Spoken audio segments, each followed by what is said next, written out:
Hey, friends and family, this is marriage and divorce coach, Dr. Angel Cartagena, coming at you this week with our edition of Tuesday Tips. And today I want to talk about folks who are going through a divorce and how important it is for you to have friends, but listen, the right friends surrounding you through this process.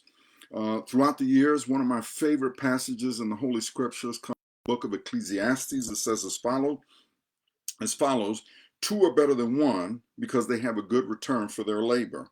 For if one falls down, his companion can lift him up. But pity the one who falls without another to help him up. Again, if two lie down together, they will keep warm. But how can you keep warm alone? And though one may be overpowered, two can resist. Moreover, a cord of three strands is not quickly broken. There are all sorts of other Bible verses that talk about this issue of friendship. But the thing is, and the point is this, we're meant to live in community.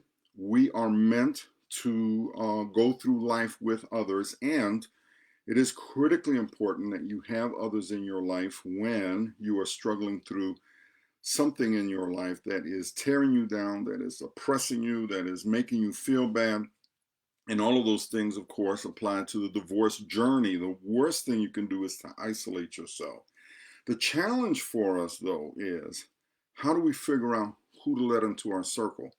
In other words, unless you have those friends that you know are time tested, have been true through everything, the good and the bad, they know the worst about you and they still love you. Unless you have those folks in your life, it's hard for you to discern who you should let in your life. And so, in that vein, I want to give you a picture of the people you don't want in your life and those you do want in your life. Okay, makes sense?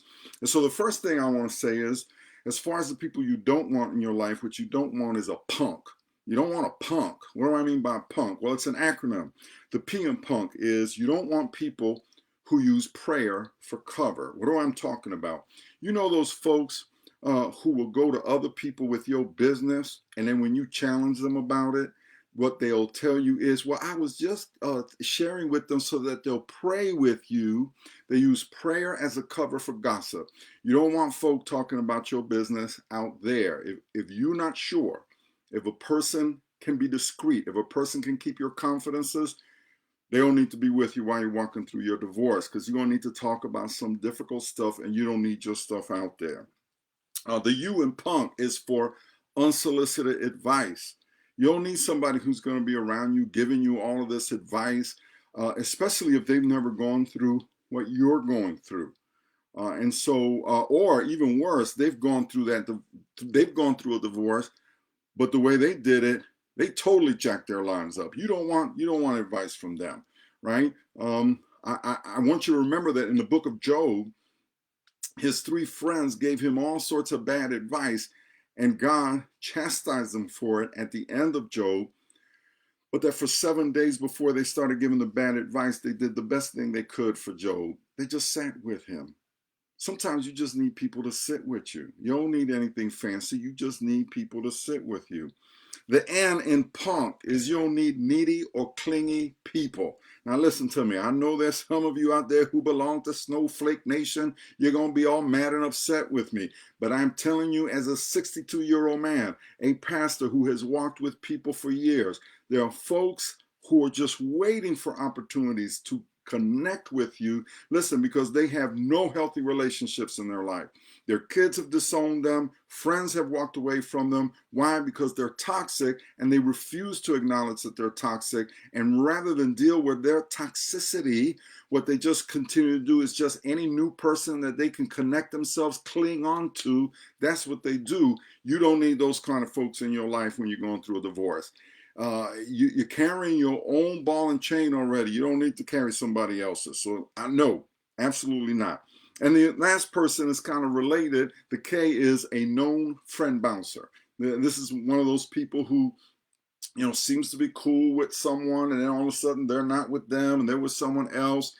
And the friend bouncer thing tends to go really close with the needy, clingy person. And so you don't want those kind of folks in your life. You don't want anything who's going to make the experience worse for you or put your business out there.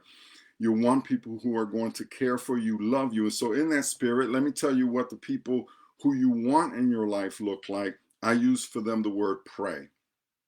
The P in pray actually is they will pray with you and for you.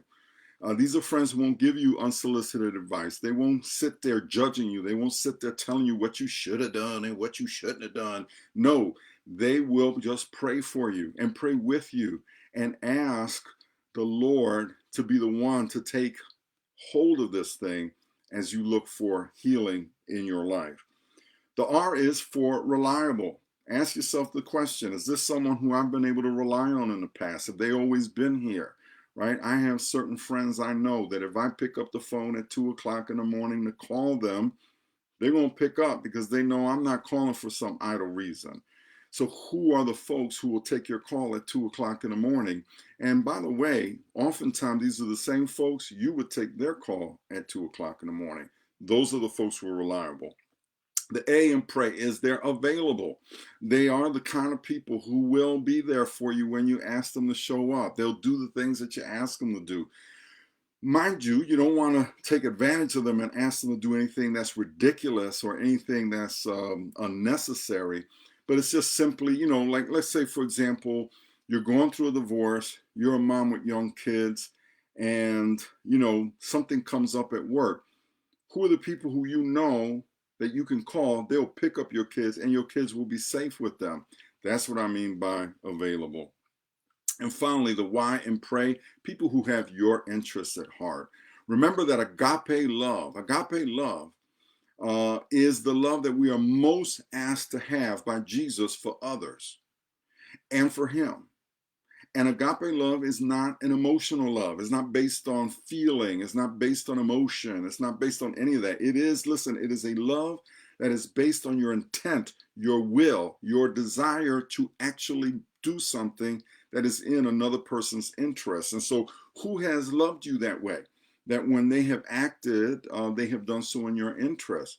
By the way, along the divorce journey, you're going to realize that maybe that person who had that conversation with you and warned you that maybe you don't want to get into this marriage and you got mad at, they had your best interest at heart.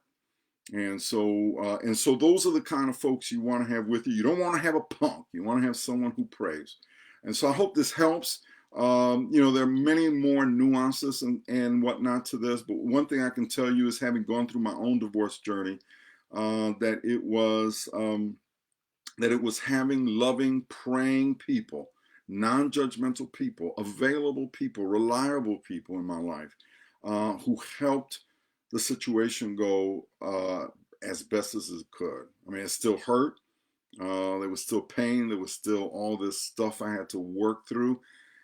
But there were people who I could rely on. And my prayer is that if you're going through a divorce, you have those people as well. Be careful who you share your confidences with. So, all that being said, have a fantastic week. I hope this helps. If you need a divorce coach or a marriage coach, go to my website, DrAngelCartagena.com. That's all one word, DrAngelCartagena.com. There is a portion of the webpage where you can get in touch with me. I'd be more than happy to help you. And remember, Jesus loves you, and so do I.